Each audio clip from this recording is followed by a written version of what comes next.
All the Day and All the Night on the Pink Pie record label on his dance set in 1965. Boom, that was it. For me, that was a moment that changed my life. The Glenn Miller story also changed my life. But that's another... I actually took that question out. I enabled editing and took the ones out I didn't answer. Because I just thought that may be a bit too confusing. How do you get into music? Glenn Miller. Oh, right, was that... Yeah. Well, 2 weeks after my dad died, the Glenn Miller Band were playing Hull New Theatre. Right, my dad died on February the 5th. What's 2 weeks after February the 5th? February the 19th, my birthday. So my mum bought tickets for the front row of bear in mind it's 1969, so it must be a lot of the original Glenn Miller Band in that lineup. And the band leader was called Buddy DeFranco. Yeah. February, warm coal fires and black and white telly, and a Wembley Trophy football I can call my own. February, warm cold tears for a death in the family and tickets for the front row of Buddy DeFranco. It's a bit too punky for what I'm doing at the moment, but I could, rearrange it. Once Pat Misston starts blowing away, it puts in a different genre. Are you pleased with that architect of modernist blues? Yes, because I was in a mod band for a long time. I was always a mod. I mean, the London Boys had a couple of mods in it. Glenn and Rory were just into soul, but John was a mod, wasn't he? So always been into it. Yeah. I mean, John died on a scooter. Well, yeah, he did. Because of a scooter. Yeah, that was a shocker. No one for the camera, that one.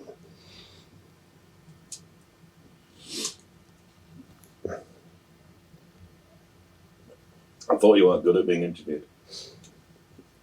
I'm not. I usually leave it to other people, like Gary Wood, or Paul Dixon, or Rory Cameron. I'd rather just go on and do my thing, and write my stuff and release records. I'm not, I feel quite uncomfortable doing this. So what's the modernist blues then? What is that? Well, I think I've always written in that genre, that mod genre, really, and just getting Pat Misston, one of the greatest harmonica players in the world, involved in this was it's just the greatest thing, and that just put it into this different genre. So you have this punky pop, but with Pat Misston playing his harp all the way through it. It's like, it just, when we were thinking of what category do you fit in, I think we've just been the architects of something new.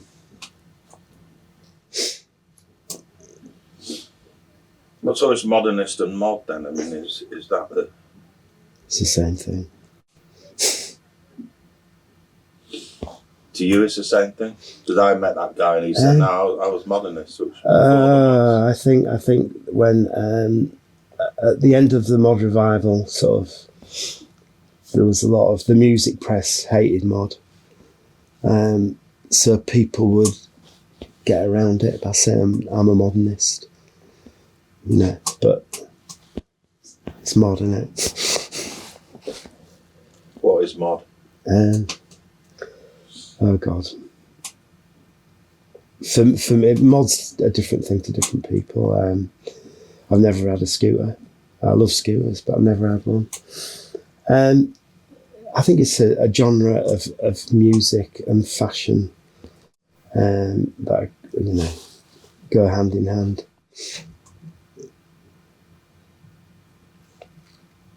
So the film then, what did you make to the film, right? The film of You Make Me Feel Good. I thought it was brilliant. Yeah, I was absolutely dreading it because I'm as dull as dishwater, and I think Mal's narrative really pulled it through by the scruff of the neck every time a different musician came in the studio. So, you know, I think if it was just me with no narrative, it would have been a big pile of shit. Self-deprecation.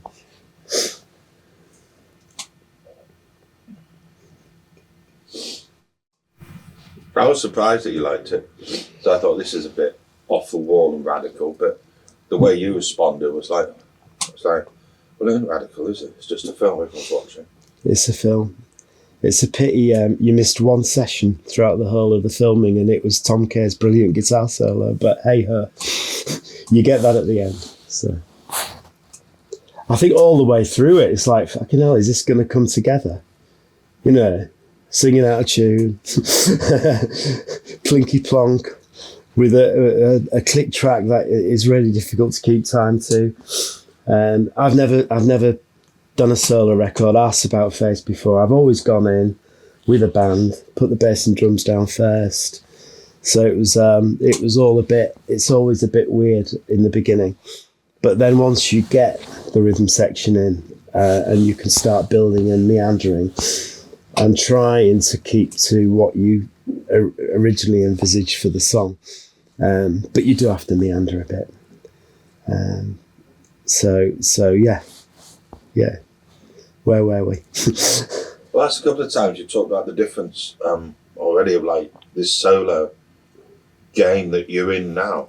You've come back you moved away from London, come back home. Yeah. And you don't know musicians around, so you're sort of pulling people together that are now kind of this talk about forming a band and stuff.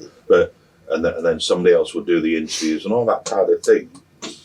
What's that like as an artist? You're suddenly, oh, it's you now. I feel a bit vulnerable because I never used to do this. I'd leave it to other people. I'd just do the writing and the singing. But, you know, I guess I have to do everything along with the support of my little team. But we are having a bad start, aren't we, really? It seems to be going quite well. So it'd be quite good now. We've got the second single in the pipeline and giving Feel Good another push before the release of the second single. It's great that Dizzy's supporting us on Detour Records and we can maybe look at getting in the studio for the follow-up sort of in the spring and get it out before Christmas. So we've got a couple of more singles coming out this year as well. And then we have to sort of think about putting an album together and getting out on the road later this year, really, doing a few gigs. You know, it'd be good to play the 100 Club again and get a support slot there. Or get some supports with some of my friends down south. We just have to watch the space, I guess, you know. Do you feel a bit up on your own as well because you're up north? Are there any mods up north? No, not really. I mean, I moved down to London to make it as such, you know, on Radio Caroline 3-4 times a day, thinking we're just about there. And we moved to London and it all kind of fell to pieces. But I joined the scene on the back of that. So I can't, you know, everything happens for a reason. So no, not really. And then when I saw the House Martins make it from here and not move out of Newland Avenue, I thought, oh, you can do it. You can do it from home. Of course you can. And the world's got a lot smaller with everything now. So, you know, and the fact that vinyl's making another comeback, so you can have this sort of just print 250 copies of a collector's item, which really helps as well to promote the music. So. And it's good that you've got a daughter who can design and stuff. So, yeah, I mean, the film is Mal sort of like fucking around, being bitter and moaning and whinging about being a failure, as he sees it in his life. I mean, you're not. So I was obviously sort of in the film, I got the impression hanging on to your coattails and enjoying that ride, but also being able to compare, oh look, there's this that could have happened and it didn't happen. The fact is, if you can write a song and get in the studio and you're really happy with the result and you make a film of it and nobody watches it, it's still a success because we've done it. Do you know what I mean? If we can actually get to that other end and the art's there and it's complete and it's of a good quality, I think that's a success. And if that, you know, if anybody buys it or latches onto it, that's just an added bonus.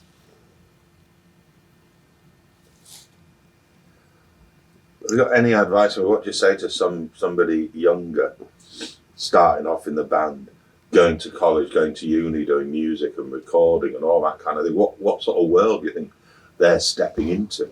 We tried to step into a world, but what world are they stepping into? I mean, we came on the back of punk, didn't we? So for us, it was, you know, 3 chords. Okay, out you go.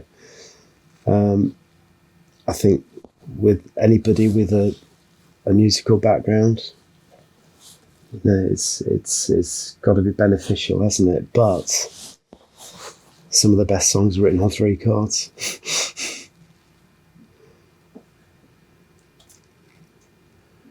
These are fucking great answers. You're an awesome interviewer.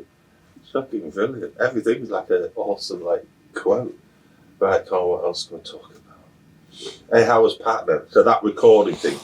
Think about that recording process, and you're on your own now. You don't know what's going to happen. You're trying to get the feel of a band, but they're coming in one at a time. Yeah. And you got to communicate, and then you got this guy Pat who's looking after you. What was up? Who don't know either yet, but it's like, tell us about that kind of thing. Pat, producer Pat. Well, it was an introduction from Lynn and yourself that I met Pat Dooner, and I knew I had to go out on my own then and pull something together, and I knew I could possibly use some guys from down south, but it would be a bit difficult for them to come up and play and da-da-da-da-da. And he immediately said, yeah, we can do that. You know, we just pulled the rhythm section together, and we got Tom Kane on guitar, James Wood on keyboards, Half a Pearl's Cab Ride. So immediately it was like, whoa, yeah, you know, I'm surrounding myself with good people. And that's always got to be the case. You know, you've always got to surround yourself with good people or you don't stand a chance. And you've got to have a good rhythm section. And it's pointless even bringing the guitars in if you don't have a good rhythm section. So, and we've got Pat missing in Ohio, who comes in after everything's been laid down. You might have to take a few things out because he'll hold back. So if Tom's put a guitar track on top of his rhythm guitar, you take it out and let Pat play all the way through, and then you can bring him in and out all the way through, because I think that's important to the sound, that the harmonica's there all the way through. And on the next single, we didn't have the Hammond sound. We just, it's much more of a punky song. So, but I think for the third single, we'll bring back the keys as well. I'd like to incorporate everybody every time, so that when it does come to playing live, I'm not leaving anybody out, really. So yeah. Well, it is a team, though. That's the key thing. I've never had this support before, you know, with photography, a really good producer, great musicians, and a great filmmaker. So yeah. How does that feel? It feels like people have my back, even though I'm on my own. So, you know, I just need to keep writing some tunes. I'm a bit knackered at the moment. My brain's knackered, but I need to get back into writing a little bit more prolifically than has been. But, you know, when you've got a day job and you're trying to do this and you're getting up at silly o'clock every day, it takes its toll, you know, and you just got to do it when you can do it. But I really do need to get writing again. I was quite creative in lockdown. I wrote Feel Good in lockdown and stuff. So I just need to really get going with the creative side of it again. Otherwise, I'm going to be all up front and no behind soon. What happened with Lynn in the recordings? I kind of tried to make some of that in the film, but it was real as well. It did happen. I think with a lot of soul, it's you know, when a backing singer's coming, you can just sing in unison. And I was trying to be a bit clever with an upper third or an upper fifth or whatever, and it didn't work. And but immediately I knew if we just sit, our voices work really well together, just singing in unison. And I think that's going to be how it's going to be. It's a lot easier. And we're both lead singers, you know. So in our bands we've never really sang harmonies. So you know, I think in the future it'll be in you go. And I don't have to give her any silly instructions really, apart from what line she is singing. Well, why are bands all made of men? Well, they're not, are they? The Go-Go's. They're not men. Who? The Go-Go's. Right, one. Our Lips Are Sealed and all that. There's loads of girl bands. Come on. What's that band in Russia who got imprisoned?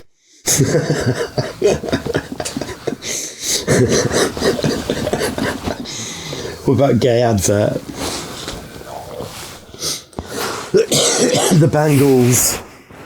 Loads of winning musicians. Seems to be a male thing, though, isn't it? The lads, the boys, the band together. The band, yeah. The boys, isn't it? Yeah.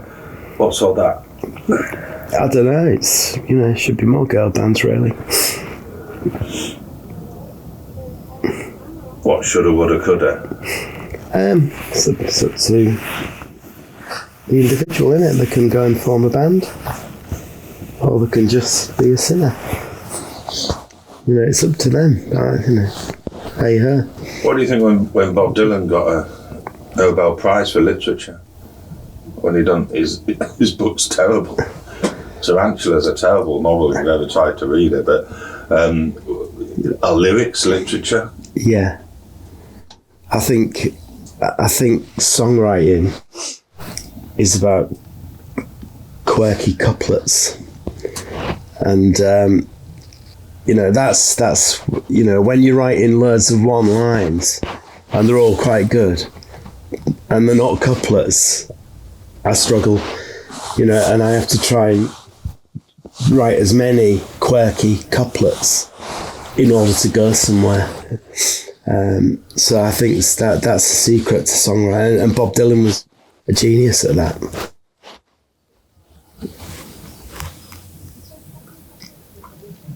What were the old days really like?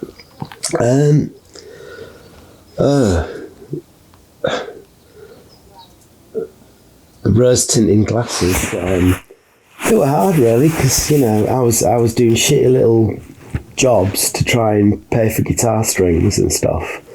That wasn't me. So psychologically, it wasn't easy on your mental health, really. And the clock was ticking, you know. If you're nearly breaking through when you're 23, 24, and then you get to 25 and things have died down a bit, and you think, what do I do? What do I do? Do I go till I'm 30, or do I get a proper job at 26? And you know, I chose to get a proper job at 26, and I put the Ricky 330 under the bed and walked away from it.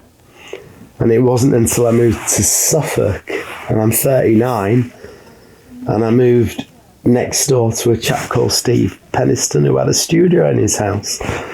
And I immediately thought free studio time. And that got me going again. And I could do everything he couldn't, and he could do everything I couldn't. So, wrote a few songs together, and one of which is the next single out in May. So yeah, that actually, and through that, on the back end of that, the scene got back together in 2010. So we had like 12 years of the scene being back together. Played the 100 Club about another 6-7 times in that period. So did a lot for the Teenage Cancer Trust every March, March of the Mods, and played Glasgow 3 times in that period where we never played Scotland before. So in fact we were back together longer than we were together in the first place. So that was good fun. And it was great to finish off at the 100 Club in 2022 as our last gig before I did this. How come it split up then? Because scene was riding. I moved back to Hull. I think it had just got... No, the first time. The first time. I think the music industry just absolutely hated Mod at that stage. Even though we got a really good review for Something That You Said, I think we made the mistake of putting Stop Go on the B-side of Something That You Said, because that was a single in its own rights. And I think if we'd have followed up Something That You Said with Stop Go, we could have maybe made a few more waves, really, rather than doing a cover of Good Loving, which I think is not the best. But, it is what it is. And it was what it is. Who makes those decisions that you think? I don't know. I can't remember really. I think we thought we'd probably made enough inroads to have done a cover, and it did get in the independent singles charts, Good Loving, in and out in a week. I think it's because all the copies sold in such a short period of time, we couldn't get to the pressing plant to sell any more the following week. So,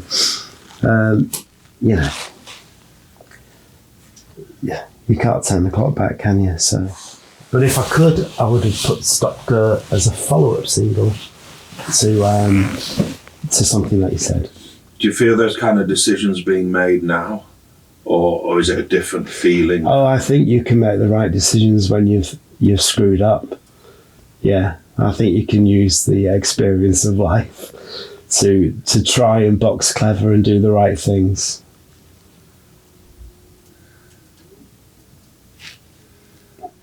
Anything else to say?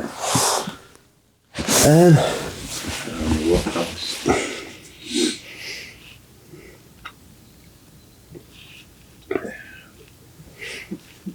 You wouldn't normally watch a film like that, would you? Let alone be in one. Or is it just me being daft? It's just an ordinary, boring film. Would you normally watch a film like that? Oh, well, one of my abiding memories of, I don't know, in the 60s, used to show those French arts films on BBC Two when it first came out or whatever, and I have this abiding memory of the coolness of the red balloon. And I think anything like this is in the same kind of genre, really.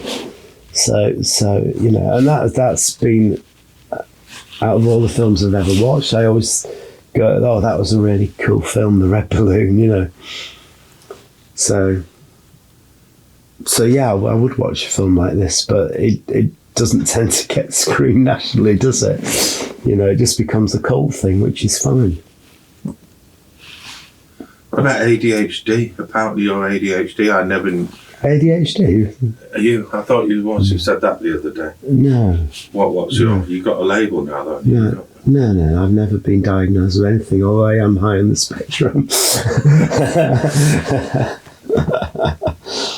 You're just a self-diagnosis, mate.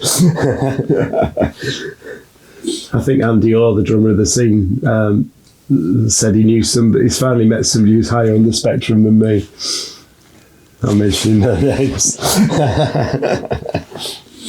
Have you noticed that? What we say, neurodiverse? I think it's easier when you can put a name to stuff, you know what I mean?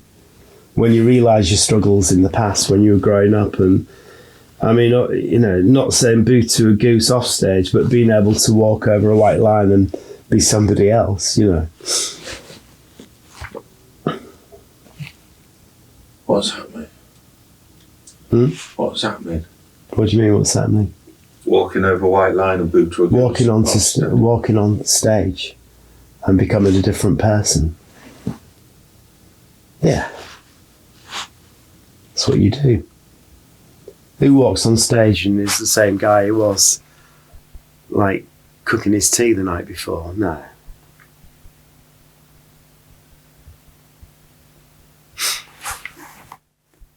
What does that do for you? It gives you actually confidence that you can actually I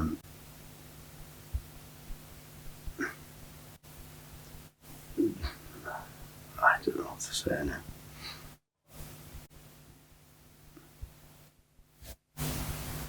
Well, you can do it. You know, you can actually do it. Because it's something if you write songs, you want to record them, but it's all part of the jigsaw of being an artist, that you do have to go on and perform. You know, that's why I've done loads of gigs. That's why for me, in the short term, just releasing really, really good records is probably the best thing for me to do right now, until I create a bit of a following and then go back out on the road in September. So yeah, I'm far more comfortable going in the studio and releasing records than I am going on stage and performing. But it comes to a stage now where I'd really like to take some of these songs out and strip them down a bit, maybe, especially if we can't get Pat Misnova from her higher. But we'll work on that one.